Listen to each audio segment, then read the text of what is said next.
खुलुमबाय स्टुडिअ दं आं राकेश रामसियारि बे समाव बेरेखा दोलो थामहिनबा हाग्रामा महिलारि जे दैदेननाय बिथांमोननि जे हानजा बिथांमोननि हानजाया जे बुंबाय थानाय जे जौगाथायनि बिथिङाव थामहिनबा बे समाव BPF राजखान्थि हानजाया मावना होलांनाय खामानिफोर जेरै लामा सामाफोर बेफोरनि सायावसो UPPL आ थाबायबाय थायो UPPL आ गारि सालाय होनानै बाथ्रा बुंनायनि सायाव बिथां रनजित बसुमतारिया गोख्रों बेफुसार बाथ्रा बुंनायखौ नुनो मोनदों जुदि बेफोरबायदि बिथांमोना जुदि खामानि मावदोंमोनब्ला बा BPF आ बै समाव जे मावना गालांनाय जे खामानि बा लामा सामानि जे सायाव UPPL आ जुदि गारि सालायदोंबा अब्ला मानोथो जोङो बे समाव UPPL सरकारा 1200 किलोमिटार ब्लेक टकिं लामाखौ मानि थाखाय बानायना होनो गोनां जाखो मानो थाखाय बे समाव मावनो गोनां जाथो जुदि बिथांमोना खामानि मावखादोंमोनब्ला थामहिनबा बे समाव बिथांमोना मावना होनाय हाबाफारियावसो बा मावना होनाय जे लामायावसो जुदि UPPL आ गारि सालायदोंब्ला मा जाहोनाव बे समाव 1200 किलोमिटार लामाखौ बे समाव खालामनो गोनां जाखो 1200 किलोमिटार ब्लेक टकिं मावबाय बिथांमोननि BPF नि दैदेनगिरिफ्रा होनदों जोंनि मावखानाय लामाजोंसो बिसोरो थाबायदों खामानिखौ जुदि बिसोर मावखानानै गालांजोबबायमोनब्ला 1200 किलोमिटारखौ जों खोनांनाय नङामोन आरो बेनि अनगायैबो बे समाव BTR नि मावफुं सोद्रोमा रनजित बसुमतारिया गावनि जे बियाब बे बियाबाव बा मोनफ्रोमबो जे बियाबाव आखाइनि हाबा थामहिनबा बे गावनि रांखावरिजों बे समाव लामा खोनाय हाबाफारिया सोलिबाय दं आरो बे गंफ्रोमबो BCDC आव दा BCDC नि रायजो राजाफोरनि बा गामिफोराव बे हाबाफारिया सोलिबाय थागोन आरो दिनैबो बे हाबाफारिया सोलिदों आरो जायखौ लानानै बिथाङा गोख्रों फिनजाथाय होदों जुदि बिथांमोना 17 बोसोराव बेफोर खामानिखौ मावदोंमोनब्ला मानो थाखाय दिनै आखाइनि हाबा लानो गोनां जाखो मानि थाखाय दिनै फिन आरोबाव रायजो राजाफोरनि जे आद्रा थानाय जे खामानिफोर थामहिनबा लामा सामाफोरखौ मानि थाखाय मावफुंनो गोनां जाबावखो होननानै बाथ्रा बुंदों बिथां BTR नि मावफुं सोद्रोमा रनजित बसुमतारिया थारैनो रोखा बाथ्रा बिथाङा बुंथिदों जे बे समाव जुदि 17 बोसोराव बिथांमोना लामा सामाखौ जुदि मावफुंदोंब्ला मा जाहोनाव बे समाव आरोबाव फिन लामा सामानि हाबाफोरखौनो मावनो गोनां जाबावखो होननानै बात सोंथि खालामदों बिथां मावफुं सोद्रोमा रनजित बसुमतारिया आरो बेनि अनगायैबो बिथाङा गोख्रों थामहिनबा रोखा बाथ्रा बुंथिदों जे बे समाव BTR सरकारनि दैदेननायाव 4 बोसोर आबुं जायैयावनो बे समाव हा हुनि जे मोनथाय थामहिनबा बे समाव BTR आव गासै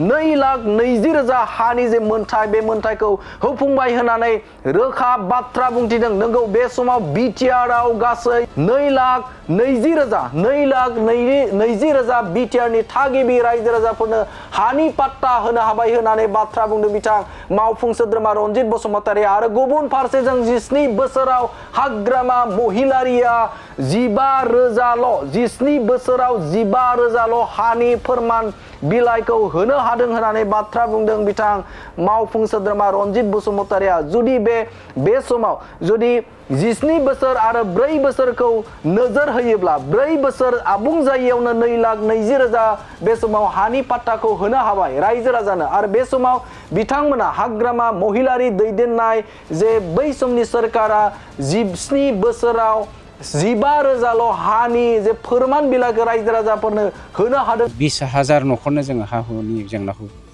फोजोबनो हाबाय 2,20,000 15 बोसोराव हाग्रामा बिथाङा मात्र 17 बोसोराव मात्र 15,000 न'खरनोल' हानि जेंनाखौ सुफुंनो हादोंमोन 17 बोसोर ओमफ्राय जोङो बोसोरब्रै जाजोबबावाखै बेवहाय जों 2,20,000 फोजोबनो हाबाय गतिके जोंनि आरो बिथांमोननि मावनायनि गेजेराव बिराद फारागथि दङ आरो बे समाव BTR नि मावफुं सोद्रोमा रनजित बसुमतारिया बुंथिदों जे BTR सरकारा रायजो राजाफोरजों दङ आरो रायजो राजाफोरनि थाखायनो खामानि मावबाय दं होननानै बाथ्रा बुंथिदों बिथां मावफुं सोद्रोमा रनजित बसुमतारिया आरो बेनि अनगायैबो बिथाङा मोनसे बेफ्रुसार बाथ्रा बुंनायखौ नुनो मोनदों जे 17 बोसोराव बिथांमोना जौ लोंनानैसो डिसिसन लायोमोन होननानै बाथ्रा बुंदों जौ लोंनानैसो BPF राजखान्थि दोलोनि दैदेनगिरिफोरा डिसिसन लायोमोन आरो गुबुन फारसेथिं UPPL नि दैदेनगिरिफोरा बे समाव गाइखेर आरो फिथाइ सामथाइ जानानैसो बे समाव डिसिसन लायो होननानै बाथ्रा बुंदों बिथां BTR नि मावफुं सोद्रोमा रनजित बसुमतारिया बिथांमोननि लिडारा जौ लोंनानै डिसिसन लायोमोन जोंनि लिडारफ्रा गाइखेर आरो फिथाइ सामथाइ जानानैसो डिसिसन लायो।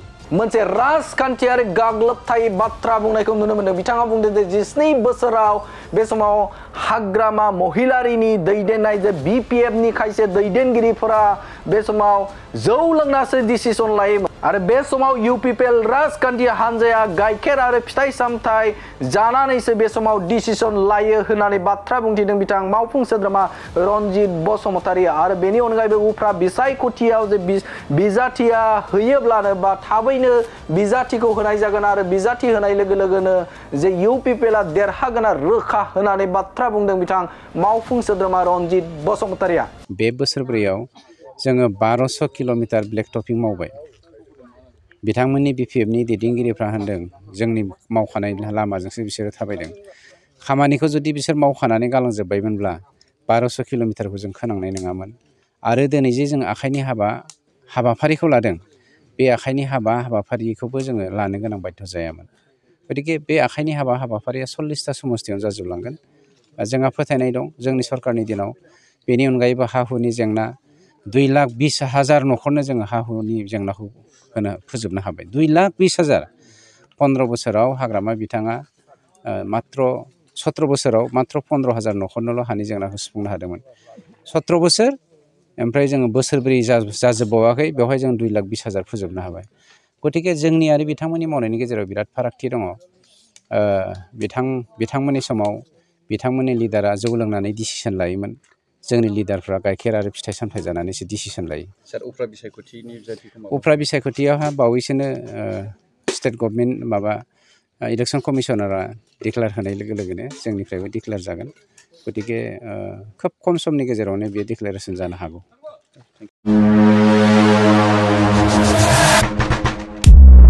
आं बेखौ माबा मोनसे खोथा सोंनोसो आखाइ हमदोंना? गाबरा ए पागल कुकुर বিলাকৰ পাগলামি মই বাহিৰ কৰি দিম। बे फैसालिनि आखलखौ बोरैबाबा सेंग्रा बोरायग्रा बायदि नुखायो आं। जोंनि सैथोआ बहा गोमाखो? आंनि आइखौ बेबायदि जेबो गाज्रि दा बुंदोंना आङो?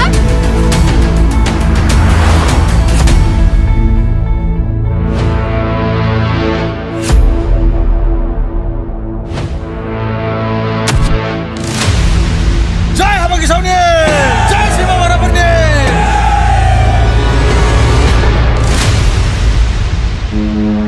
बेबायदि बेरामि हौवाखौ सैसिना जाहोस्लाय ज्राब गारनानै दिल्ली बेंगलरफोराव खामानि मावहैनायासो साबसिन।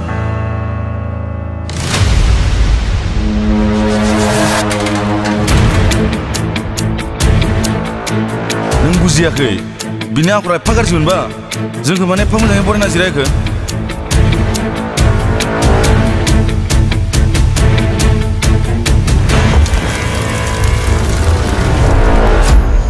बे गामिया बे ओनसोला आंनि आखाइ मुथियाव। आंनि इसारा मोनाब्ला थाम्फै मासे बिरनो हाया।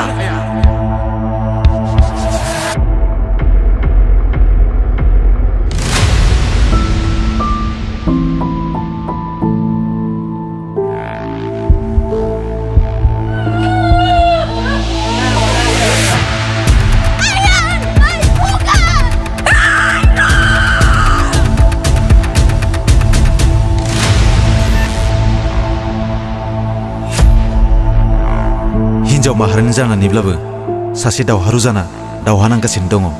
नों जेनाखै फैसालि, नों जेनाखै।